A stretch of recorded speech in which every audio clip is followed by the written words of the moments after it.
Enzymes की जो है ना वो ल्यूकोसाइट एक्टिवेशन करवाते हैं और chemotaxis chemotaxis leukocyte activated macrophages. फिर आता है हमारे पास प्लेटलेट एक्टिवेटिंग फैक्टर, ठीक है, प्लेटलेट एक्टिवेटिंग फैक्टर। अब प्लेटलेट एक्टिवेटिंग फैक्टर में हम बात करें तो ये कहाँ से रिलीज होते हैं? Platelet activating factor leukocyte mast cell से रिलीज हो रहे होते हैं। ये क्या करवाते हैं? वेसोडाइलेशन करवाते हैं, वेस्कुलर परमेबिलिटी को इंक्रीज करवाते हैं, ल्यूकोसाइट के एडहेजन करवाते हैं, कीमोटैक्सिस भी करवा देते हैं, डीग्रेनुलेशन भी करवा रहे होते हैं एंजाइम का जो रिलीज है, और ऑक्सीडेटिव बर्स्ट, ये याद इंपॉर्टेंट है। ऑक्सीडेटिव बर्स्ट में जो इसका काम है प्लेटलेट एक्टिवेटिंग फैक्टर का, कहाँ से रिलीज हो रहे होते हैं? ल्यूकोसाइट से और मास्ट सेल से। प्लेटलेट एल आ गया, ल्यूकोसाइट आ गया, ठीक है, ये याद रखना।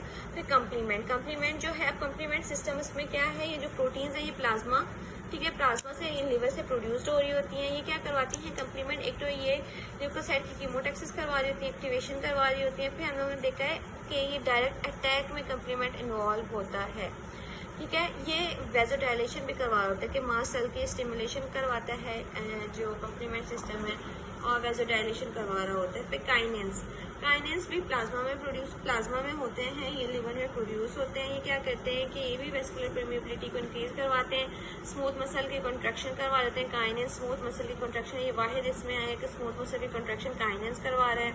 ये प्लाज्मा इसका याद रखना है, प्लाज्मा कंप्लीमेंट और इसमें, ठीक है। ये वेसोडाइलेशन भी करवा रहा है, पेन भी कॉज करवा रही है। बहुत इंपॉर्टेंट है कि प्रोस्टाग्लैंडिन के साथ साथ पेन काइनेस भी कॉज करवा रहा है, मसल कॉन्ट्रैक्शन भी सारा इसमें आ जाता है, ठीक। अब हम बात करते हैं आगे, हम बढ़ जाते हैं, ठीक है। अब मीडिएटर्स की बात करते हैं। अब मीडिएटर्स में सबसे पहले इधर आ जाते हैं शॉर्ट लिव्ड, ठीक है। मीडिएटर्स जो है वो इन्फ्लेमेशन की साइड पर प्रोड्यूस हो रहे होते हैं, सेल्स से प्रोड्यूस होते हैं।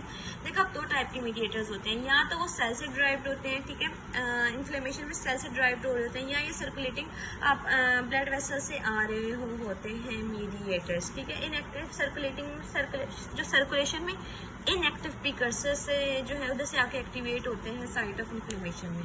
दो टाइप के होते हैं, ठीक है। या तो इस सेल्स से प्रोड्यूस होते हैं जहाँ पे इन्फ्लेमेशन होती है उसी साइड पे प्रोड्यूस हो जाते हैं, या सर्कुलेशन में से जो है ना एक इनएक्टिव प्रीकर्सर की फॉर्म में आ रहे होते हैं, उधर आके एक्टिवेट हो जाते हैं जहाँ पे इन्फ्लेमेशन होती है, ठीक। अब दो टाइप के हमारे पास मीडिएटर्स आए हैं, ठीक। अब क्या है source of production? Cellular derived है, प्लाज्मा ड्राइव्ड है, ठीक है। अब सेलुलर ड्राइव में हम लोगों ने देखा है कि at the site of inflammation होते हैं। अब सेलुलर ड्राइव में कौन कौन से आ जाते हैं कि एट द मतलब इन्फ्लेमेशन में प्रोड्यूस हो रहे होते हैं? तो हम लोगों ने देखा था जो फर्स्ट रेजिडेंट सेल्स होते हैं, macrophages, dendritic cells, mast cells, platelet से भी प्रोड्यूस हो रहे होते हैं, एंडोथीलियम भी प्रोड्यूस कर रहा होता है, एपिथीलियम भी, ठीक है। ये रैपिडली रिलीज होते हैं क्योंकि ये पहले ही सेल में जो है स्टोर्ड हुए होते हैं और उधर ही सिंथेसाइज हुए होते हैं, इसलिए ये रैपिडली रिलीज होते हैं। जबकि हम बात करें प्लाज्मा ड्राइव में, प्लाज्मा ड्राइव में हमारे पास आ जाते हैं कि प्रीकर्सर्स, ठीक है, वो पहले प्रीकर्सर्स होते हैं फिर एक्टिव होते हैं, ठीक है। ये सर्कुलेटिंग माइक्रोब जब आता है ना तो वो सर्कुलेटिंग माइक्रोब को देख के प्लाज्मा में जो है ना पहले लेवल उसमें से स्टार्ट होती है प्रोडक्शन, और उसके बाद उनको साइट ऑफ इन्फ्लेमेशन में भेजा जाता है। और इसमें सबसे पहले एग्जांपल आती है कंप्लीमेंट प्रोटीन्स की। ये प्लाज्मा ड्राइव मीडिएटर्स हैं कंप्लीमेंट प्रोटीन्स। इनकी मतलब असर उनके स्टार्टिंग से इनकी जो है सिंथेसिस होती है, और ठीक है, और and then activated by series of proteolytic cleavage. Proteolytic cleavage से अब जाके पढ़ेंगे कि सी बी में बी ए में इस तरह कैसे टूटता है, और इस तरह इनकी जो है वो प्लाज्मा ड्राइव ये मीडिएटर्स है, कंप्लीमेंट सिस्टम इसमें आ रहा होता है, ठीक है। फॉर्मेशन इनकी कैसे होती है? प्री फॉर्म हमने देखा है, ये वाले जो सेलुलर ड्राइव प्री फॉर्म होते हैं, क्या होते हैं? ये ऑलरेडी सिंथेसाइज होते हैं, ग्रेन्यूल में स्टोर्ड होते हैं, वेजो एक्टिव अमाइंस होते हैं, इसमें आ जाते हैं सेरोटिन और हिस्टामिन आ जाती है। वेजो एक्टिव अमाइन में सीरोटिन और हिस्टामिन आ गई, ठीक है। डी नोवो सिंथेसिस में मतलब स्टिमुलाई आया तो फिर प्रोडक्शन हुई, और इसमें आ जाते हैं प्रोस्टाग्लैंडिन्स, ल्यूकोट्राइन्स। ये याद रखना, प्रोस्टाग्लैंडिन्स और ल्यूकोट्राइन्स ये बहुत इंपॉर्टेंट है, ठीक है। प्रोस्टाग्लैंडिन्स और ल्यूकोट्राइन्स इनकी डी नोवो सिंथेसिस होती है इन दोनों की, ठीक है, इन दोनों की न्यू सिंथेसिस होती है, ठीक है। अब हम लोग इसमें इंपॉर्टेंट मीडिएटर्स में आ जाते हैं, वेजो एक्टिव अमाइन, हिस्टामिन और जो सेरोटिन है ये पहले ही स्टोर हुआ होता है। प्रोस्टाग्लैंडिन्स और ल्यूकोट्राइन्स जो हैं वो एट द वेरी मतलब प्रोड्यूस होते हैं, कहाँ से प्रोड्यूस होते हैं? देखो एंडोथेलियल सेल से प्रोस्टाग्लैंडिन प्रोड्यूस होता है, फॉस्फोलाइपेज से, तो ये ठीक है, फॉस्फोलाइपेज से। तो मतलब देखो इन्फ्लेमेशन आई तो डैमेज हुआ तो आई गेस तब ही फॉस्फोलाइपेज से उसमें प्रोस्टाग्लैंडिन्स प्रोड्यूस होगा और प्रोस्टाग्लैंडिन से ही ल्यूकोट्राइन्स प्रोड्यूस हो रही होती हैं, तो इसलिए उनकी डी नोवो सिंथेसिस हम लोग कह सकते हैं।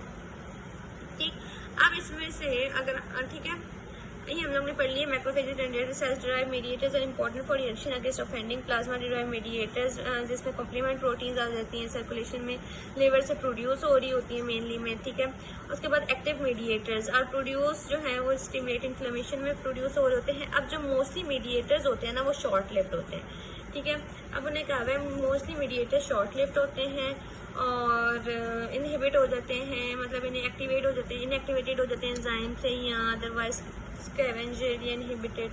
अदर मीडिएटर्स कैन स्टिमुलेट, अब कुछ मीडिएटर्स होते हैं जो एक जो रिलीज होते हैं तो दूसरे को रिलीज करवा सकते हैं। अब क्या होता है कि कंप्लीमेंट सिस्टम आया, कंप्लीमेंट सिस्टम ने हिस्टामीन रिलीज करवाया, हिस्टामीन ने जो है ना वो tissue necrosis factor endothelial cells से रिलीज करवाया और उससे रिलीज होता है।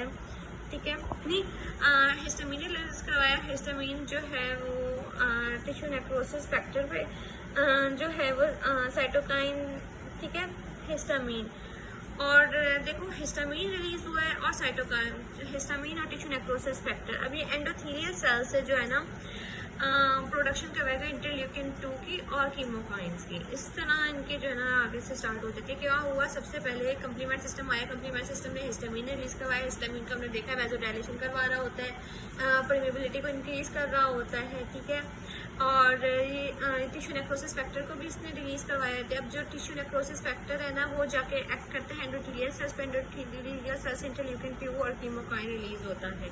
इस तरह एक मीडिएटर बाकी मीडिएटर्स को जो है ना वो एक्टिव कर रहा होता है। अब आ जाते हैं हम लोग vaso active histamine and serotonin की वजह तरफ। ठीक है, सबसे पहले हम लोग इसे पढ़ते हैं।